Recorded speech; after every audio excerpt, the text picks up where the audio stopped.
జై వాసవి, జై జై వాసవి. శ్రీ వాసవి కన్యకా పరమేశ్వరి పురాణం అధ్యాయం 27.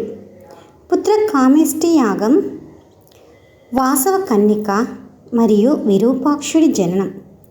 ఉద్వాహ గోత్రానికి చెందిన వైశ్య సమాజంలో గొప్పవాడైన కుసుమశ్రేష్ఠికి సంతానం కలగలేదు. ఈ విషయానికి దుఃఖించిన కుసుమశ్రేష్ఠి భాస్కరాచార్యుణ్ణి ఆరాధించి సత్కరించి, స్వామి, లోకంలో సంతానం లేని వారికి ఊర్ధ్వలోకంలో ప్రవేశం లేదని తెలిసిన వారు అంటున్నారు. అందుకే నా హృదయం విచారంగా ఉంది అని విన్నవించాడు. అప్పుడు భాస్కరాచార్యుడు కుసుమశ్రేష్ఠిని చూచి, కుమారా, దుఃఖించకు. నేను నీకు సంతాన ప్రాప్తి కోసం యాగం చేయిస్తాను. పూర్వం ఇంద్రునితో సమానమైన దశరథ మహారాజు సంతానం కోసం వశిష్ఠ మహర్షి ఆదేశం మేరకు పుత్ర కామేష్టి చేశాడు. మరియు ముత్యాల వంటి 4 పిల్లలను పొందారు. అలాగే నీవు కూడా చేసి ఒక కుమార్తె మరియు కొడుకును పొందు అని ఆశీర్వదించెను. అప్పుడు కుసుమశ్రేష్ఠి పుత్ర కామేష్టి యాగం ఏర్పాట్లు చేశారు. భాస్కరాచార్యుల వాక్కు మేరకు కుసుమశ్రేష్ఠి వేదాలలో పాండిత్యం పొందిన ఋత్విక్కులను, సభాసదులను సమీకరించి యాగద్రవ్యాలను సిద్ధం చేసి యాగదీక్షను నిర్వహించాడు. భాస్కరాచార్యులు యాగ నేతృత్వం బాధ్యతలు స్వీకరించి విధి ప్రకారంగా అగ్నిలో దేవతలకు హవిస్సులు ఇచ్చారు. కొందరు సామవేదం పఠించారు, మరికొందరు శాస్త్రవాదం చేశారు. ప్రదక్షిణ జ్వాలలతో సంతోషించిన అగ్ని ప్రకాశించెను. ఋత్విక్కులు చే పిలిచిన దేవతలు ఆ హవిస్సులను స్వీకరించారు. సువాసనలతో నిండిన ధూమ దశ దిశలలో వ్యాపించింది. ఆ తరువాత మహేశ్వరుడు పుత్రకామేష్టికి సందర్శించి అగ్నిహోతృత్వాన్ని ప్రేరేపించాడు. అగ్ని వేదికపై ప్రకాశిస్తూ ఆనందంగా విశాలమైన వక్షస్థలం, పొడవాటి భుజాలు, ఆకుపచ్చ మీసాలు, మణిఖచిత బంగారు కుండలతో చాలా ప్రకాశవంతమైన రూపం ధరించి పరమాన్న భరితమైన బంగారు పాత్రను తీసి భాస్కరాచార్యుల చేతికిచ్చి అంతర్ధానుడయ్యెను. ఆ భాస్కరాచార్యుడు ప్రేమతో కుసుమశ్రేష్ఠికి సత్పుత్ర కారణమైన పరమాన్నం కుండను ఇచ్చెను.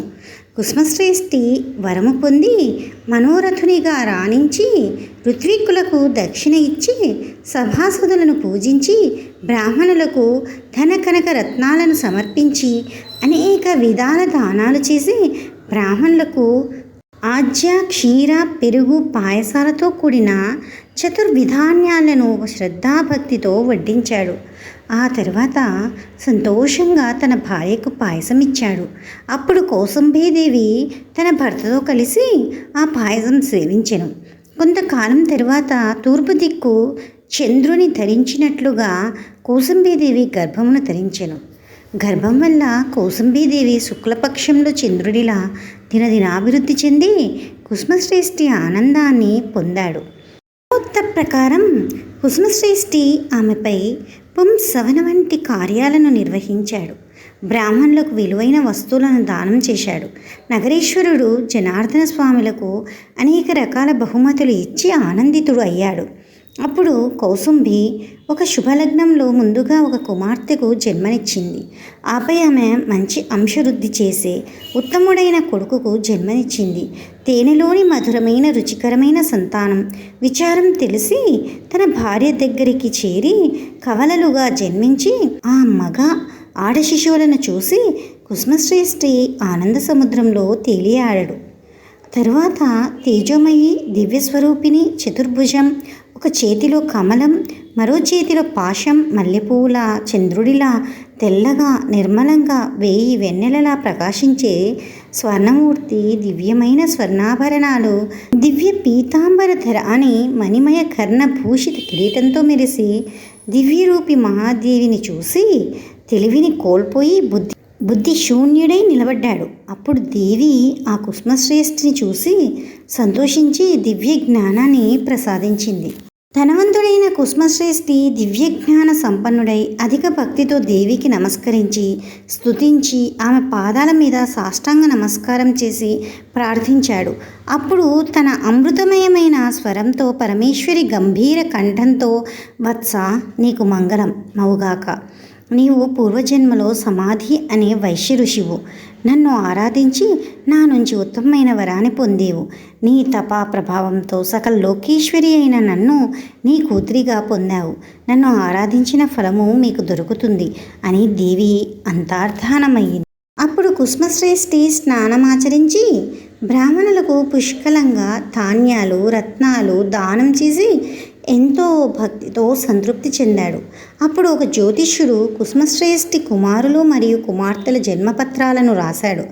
వైశాఖ మాసపు పునర్వసు నక్షత్రంలోని శుభ శుక్రవారం శుక్లపక్ష దశమి నాడు శుభగ్రహంతో శుభలగ్నమునందు 3 శ్రేష్ఠ ఉచ్చగ్రహములు శుభముగా దర్శనమిచ్చి ఈ శిశుద్వయలు వైశ్య కుటుంబం యొక్క పెరుగుదల ఏర్పడుతుంది. ఈ శిశుద్వయాల ద్వారా వైశ్యవర్ణుడు శాశ్వతమైన కీర్తిని పొందుతాడని అద్భుతంగా దైవజ్ఞుడు జన్మపత్రిక రచించాడు. కుసుమశ్రేష్ఠి జ్యోతిష్యుడికి విలువైన రత్నాలను బహుమతిగా ఇచ్చాడు. ఆ తర్వాత వైశ్యవంశం అనే సముద్రంలో చంద్రుడితో సమానమైన కుసుమశ్రేష్ఠి సంతోషించి భగవంతుని అనుగ్రహంతో జన్మించి సూర్య సమానంగా ప్రకాశవంతంగా ఉన్న తన కుమారుడికి విరూపాక్షుడు అని పేరు పెట్టాడు. అప్పుడు కూతురికి నామకరణం చేస్తున్నప్పుడు ఆకాశం నుండి ఒక స్వరం వినిపించింది.